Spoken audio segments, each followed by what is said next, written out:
नमस्कार दोस्तों, GLP educational YouTube channel पर आप सभी का हार्दिक स्वागत है, अभिनंदन है।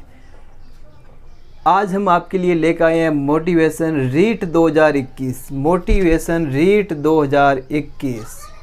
तो प्यारे रीट की तैयारी करने वाले प्रतिभागियों, साथियों, कैसे हो आप सब?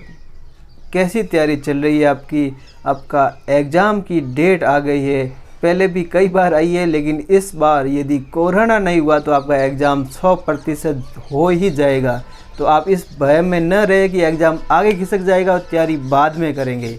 नहीं, आपको तैयारी पहले से ही करते आ रहे हैं, बहुत ही बढ़िया बात है। लेकिन बीच में यदि कोरोना के कारण थोड़ा सा गैप भी हुआ है तो अब दोबारा से तैयारी योजनाबद्ध तरीके से अच्छे से करिए, क्योंकि आपकी सफलता आपको ही एक कुछ नहीं दिलाएगी, पर कि आपके परिवार की उम्मीदें, आपके समाज की उम्मीदें आपसे जुड़ी हुई है।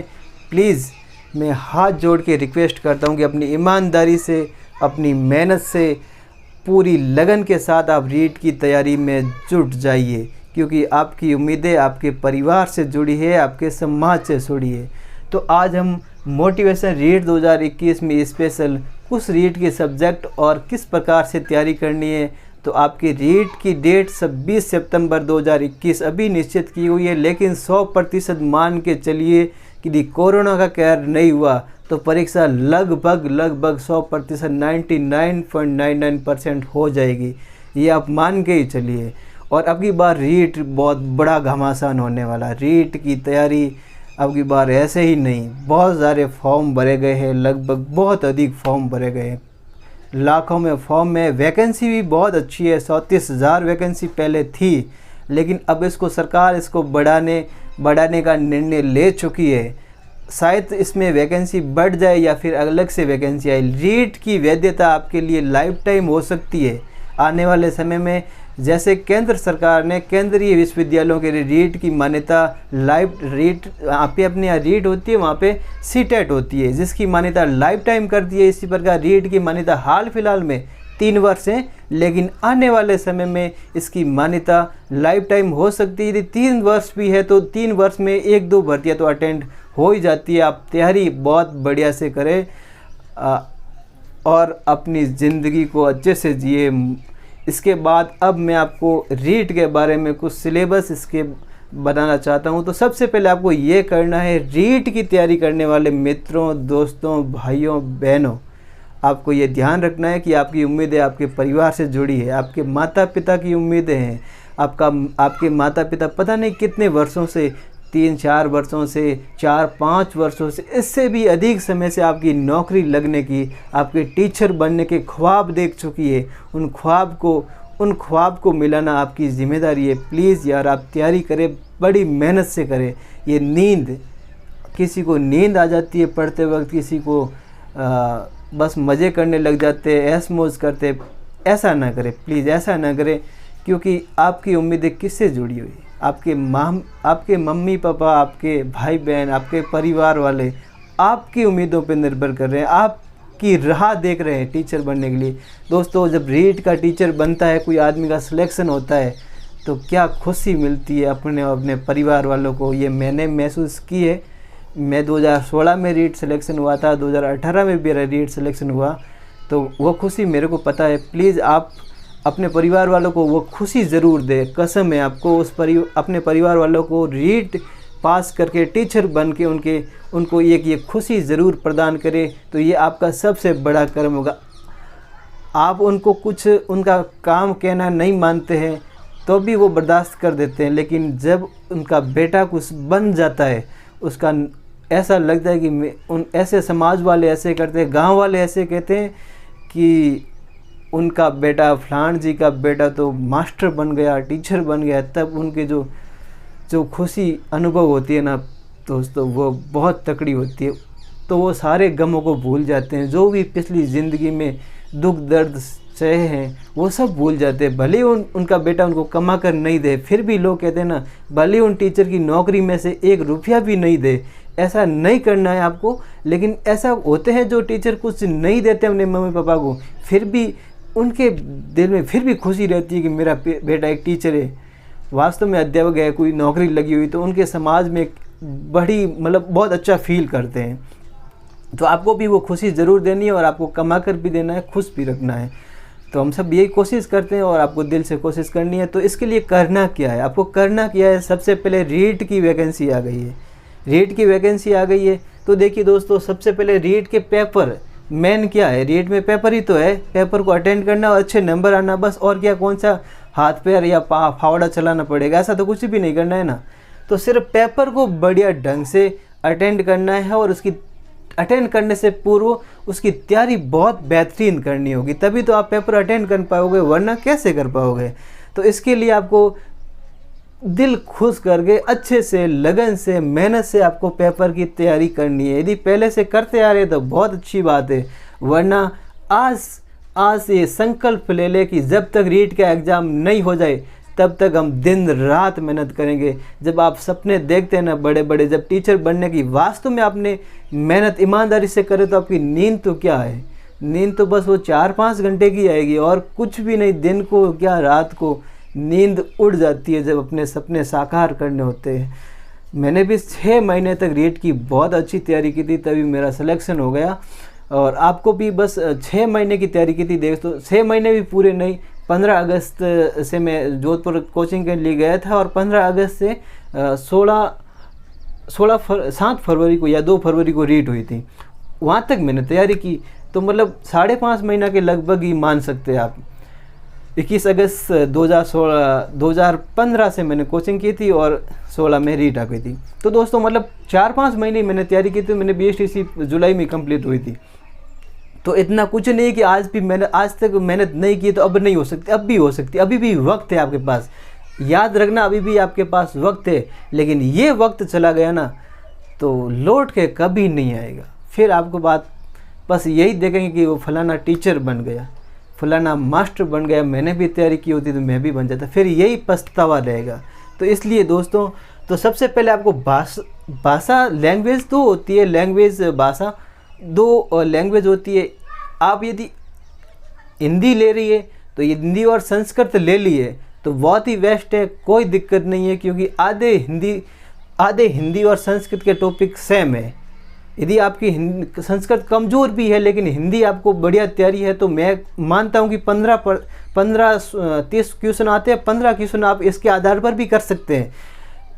आपको तैयारी बहुत अच्छी करनी है, लेकिन संस्कृत को लेकर बिल्कुल दिमाग से टेंशन छोड़ देनी है, चिंता नहीं करनी है संस्कृत की, भाई संस्कृत ले ली, आती नहीं है, वर्ड नहीं आते, धातु रूप नहीं आते, शब्द रूप नहीं आते। नहीं यार, आपने हिंदी की अच्छी से तैयारी कर ली है ना तो संस्कृत के 15 क्वेश्चन आप 100% सही करके आएंगे, इसमें कोई दिक्कत नहीं है। लेकिन आपको संस्कृत की भी तैयारी करनी है, अच्छे से करनी है, कोई दिक्कत नहीं है, बढ़िया से बढ़िया स्कोर करना है, 25+ स्कोर लाने हैं दोनों लैंग्वेज में। और अंग्रेजी यदि आपकी अच्छी है तो बहुत ही बढ़िया बात है, अंग्रेजी भी पेपर ठीक आता है, अंग्रेजी और हिंदी, आप दो लैंग्वेज आपको चूज़ करनी है। आपने वो तो फॉर्म भर दिया है और उसमें से बढ़िया आप नंबर ला सकते हैं। तो भाषा में कोई दिक्कत वाली बात नहीं है, संस्कृत हिंदी है तो कोई प्रॉब्लम नहीं। आप बहुत सारे मित्र होते हैं जो कह रहे हैं कि मतलब संस्कृत आती नहीं, हुआ, अरे क्या नहीं आती यार, संस्कृत और हिंदी तो सेम है, क्या दिक्कत है संस्कृत और हिंदी में, कोई प्रॉब्लम नहीं है। संस्कृत आराम से समझ में आ जाती है जब हिंदी आपको समझ में आती है। तो संधि सेम है, वर्ण सेम है, प्रत्यय सेम है, समाज सेम है, क्या फ़र्क क्या है ये तो बताओ ना। क्या मतलब कुछ टॉपिक ही है शायद वो भी नहीं होंगे, क्योंकि संस्कृत से ही तो हिंदी बनी है ना। तो संस्कृत से हिंदी बनी है तो आपने हिंदी से भी अच्छी तैयारी कर ली है, तो संस्कृत का भी पेपर 15 से भी ज़्यादा क्वेश्चन आप कर सकते हैं मेरे ख्याल से। और मैंने तो संस्कृत से ही दिया था एग्ज़ाम, ऐसा कोई दिक्कत नहीं है मेरे को। तो इन दोनों के टेंशन छोड़ दे, बढ़िया से बढ़िया तैयारी करे, टॉपिक वाइज तैयारी करे, एकदम अच्छे से क्लियर करे, तो हर टॉपिक को बढ़िया से तैयारी करे। और जो टॉपिक कमज़ोर है उसको भी अच्छे से करे, और जो टॉपिक बढ़िया है उसको अच्छे से रिवीजन करे। तो ये आपकी पहली ट्रिप है भाषा के आधार पर आपको वीडियो बनाने की। मनोविज्ञान के जो 30 क्वेश्चन आएंगे दोस्तों, मनोविज्ञान की भी तैयारी बढ़िया होनी चाहिए। मनोविज्ञान का पेपर मानते हैं कि थोड़ा टफ आता है, लेकिन आप उसको अच्छे से टॉपिक वाइज को समझते हुए करेंगे तो आपके लिए कोई टफ नहीं होगा, है ना। तो आपको मनोविज्ञान भी अच्छे से समझ के करनी है, तो ज़्यादा कोई दिक्कत आने वाली है नहीं। अब देखते हैं मनोविज्ञान 30 क्वेश्चन आएंगे। अब ज़्यादा टॉपिक नहीं है, ये सबसे बड़ी बात है कि मनोविज्ञान में कोई इतना नहीं है कि बहुत बड़ा सिलेबस है, छोटा सा सिलेबस है, आप कर सकते हैं। 5-6 तो टॉपिक है, 5-6 टॉपिक, 5-6 इकाइयाँ तो है, कितना बढ़िया है। अभी आप दिल से चाहे तो ऐसा 1 महीने में भी बढ़िया स्टैंडर्ड की मनोविज्ञान तैयार कर सकते हैं। तो आप इसको भी अच्छे से पढ़ना है। 3 सब्जेक्ट तो लेवल 1 और 2 सबके लिए सेम है ना, लैंग्वेज और मनोविज्ञान सब है। उसके बाद एक 60 नंबर का यदि सेकंड लेवल का है तो वो उनके लिए तो पूरा सब्जेक्टिव पेपर आएगा 60 नंबर का, और सेकंड फर्स्ट लेवल का है तो उनको गणित और पर्यावरण 2 पेपर आएंगे 30-30 नंबर के, है ना। तो आपको पता है कि 30 नंबर या हिंदी या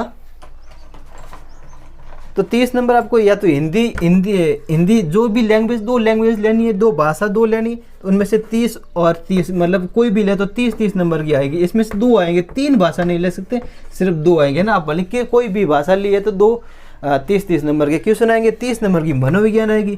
यदि किसी का लेवल 2 है तो वो 60 नंबर का सब्जेक्टिव क्वेश्चन आएंगे। लेवल 2 नहीं है, लेवल 1 है तो गणित के भी 30 क्वेश्चन आएंगे और पर्यावरण के भी 30 क्वेश्चन। अब लेवल 1 है जिसका सब्जेक्ट है वो तो अच्छा सा तैयार होगा, कोई दिक्कत वाली बात है नहीं कि उनको तो बढ़िया से तैयार करना है। लेवल 2 वालों को, लेवल 1 वालों के लिए गणित और पर्यावरण आएगी। तो गणित को लेकर बहुत जनों को समस्या हो रही है कि हमें गणित नहीं आती। अरे यार, गणित में है क्या? आखिर गणित में कुछ भी तो नहीं है, बिल्कुल भी नॉर्मल, इतनी ईजी गणित है कि मतलब मेरे को भी गणित में कुछ भी नहीं आता था यार, मतलब संख्याएं तक नहीं लिखनी आती। लेकिन मैंने तो 2-3 महीने गणित देखी तो बहुत बढ़िया से यार अच्छा स्कोर किया मैंने गणित में। 24 नंबर आए थे मेरे, बहुत बढ़िया नंबर आए थे। ऐसी कोई बात नहीं कि मेरी इतनी कमज़ोर थी फिर भी आई, क्योंकि मतलब मेरे को लगा कि यार ये तो गणित है। आप मन से ये ख्याल निकाल दो कि मेरे को आती नहीं है, मैंने बहुत पहले पढ़ी थी, 10वीं में पढ़ी थी, बाद में नहीं पढ़ी, ऐसा दिमाग से ख्याल निकाल दो। गणित बहुत बढ़िया आपको अच्छे से नंबर दिलाएगी। क्यों? गणित में टॉपिक क्या है, 5 इकाइयाँ है, इतनी ईजी बहुत ही बेसिक लेवल की गणित है। आप लेवल 1 का देखें तो बहुत बेसिक लेवल की गणित है, आपको वही क्वेश्चन याद करने हैं ज़्यादा। यदि गणित के अंदर आप पटवारी या ग्राम सेवक या दूसरों के एग्जाम के लेकर फंस गए तो कभी अच्छा नंबर नहीं ला पाओगे। गणित में बहुत ईजी क्वेश्चन आने वाले हैं, ज़्यादा हार्ड क्वेश्चन नहीं आएंगे, बढ़िया क्वेश्चन आएंगे, सामान्य लेवल के क्वेश्चन आएंगे, ज़्यादा डीपली नहीं आएंगे। जैसे ग्राम सेवक या पटवारी की भर्ती में इतने बड़े लेवल के क्वेश्चन नहीं आएंगे, बहुत ईजी क्वेश्चन आने वाले हैं। तो गणित को आपको अच्छे से स्कोर करना है तो बेसिक लेवल बहुत बढ़िया करना है और थोड़ा सा अप करना है ना। तो मतलब वो गणित की ज़्यादा टेंशन नहीं, और RS अग्रवाल लेकर नहीं बैठना है आपको कि मतलब आपको गणित का सब्जेक्टिव नहीं करना है, सिर्फ इसका लेवल 1 के लिए मैं बता रहा हूँ। बाकी जिसका लेवल 2 है उनको तो गणित बढ़िया से तैयार करनी है, लेकिन लेवल 1 के लिए गणित इतनी भयंकर तरीके से नहीं आने वाली है, बहुत इजी आएगी। आप दिमाग से निकाल दो कि बहुत RS अग्रवाल से तैयारी करनी पड़ेगी। वो मैंने भी आपकी तरफ मैं भी तैयारी करता था, मैं भी ऐसे ही सोच रहा था, मैं भी वो किताब लेकर, लेकिन ऐसा था नहीं। मैंने भी फिर नॉर्मल लेवल से तैयारी की, 0 लेवल से करके 0 लेवल से तैयारी की थी मैंने। अभी आप भी 0 लेवल से अभी भी कर सकते हैं, जो इधर टाइम भी नहीं हुआ, बढ़िया सा पहले इकाई पूरी पूर्ण करो, कुछ भी नहीं है, संख्याएँ है। फिर दूसरी मसब क्या है उसमें भी कुछ भी नहीं है, फिर विन है। इस प्रकार से नॉर्मल टॉपिक है, आप अच्छे से तैयारी करो, कोई दिक्कत नहीं है। और लास्ट वाले 2 इकाइयाँ होती है वो सब एक ही मूल्यांकन है, NCF है, इस प्रकार के आएंगे। शिक्षण विद्या है वो तो हर सब्जेक्ट में 10-10 नंबर की आपके 8-9-10 नंबर तक आपके आएंगे, और वो भी आपको अच्छे से तैयारी करनी हो तो आपको और बेनिफिट है, ज़्यादा बेनिफिट है उसके अंदर तो। और रही बात पर्यावरण की, पर्यावरण को देखो राजस्थान जी के पूरा पढ़ने की ज़रूरत नहीं है। ऐसे नहीं कि राजस्थान जी के पूरा लेके बैठ जाए और को पढ़ ले, फालतू टाइम वेस्ट नहीं करना है। आपको इतना ही पढ़ना है जितना आपको अच्छे से एग्ज़ाम में आए। वो विस्तृत लेवल आपको RS की तैयारी करना है तब पढ़ना है, अभी नहीं। जब आप 3rd ग्रेड टीचर बन जाओगे ना, फिर मिलकर RS की तैयारी करेंगे, फिर अच्छे से पढ़ेंगे। लेकिन अभी आपको इतनी ही तैयारी करनी है जो रीट में इकाई है, जो इकाई रीट में दे रखी है ना, उसको ही पढ़ना है। पूरी किताब लेके नहीं पढ़ना है। प्लीज़ आप अपना सिलेबस निकाले, उसकी एक हार्ड कॉपी निकाले, फ़ोन पे नहीं, हार्ड कॉपी लिखाई, उस पर पर्यावरण के लिए विशेष बता रहा हूँ मैं।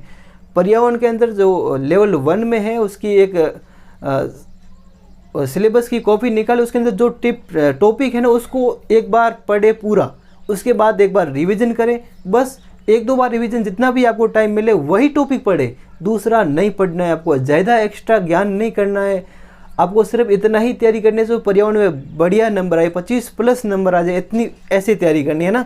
तो पर्यावरण को लेकर बहुत बड़ी सिलेबस बुक होगी, किसी बार कुछ भी लक्ष्य भी बहुत अच्छे, वो बहुत बढ़िया फुल है वो तो उसके लिए तो पर्यावरण में 1-2 टॉपिक तो बहुत ईजी है, तो उसको अच्छे से तैयारी करें।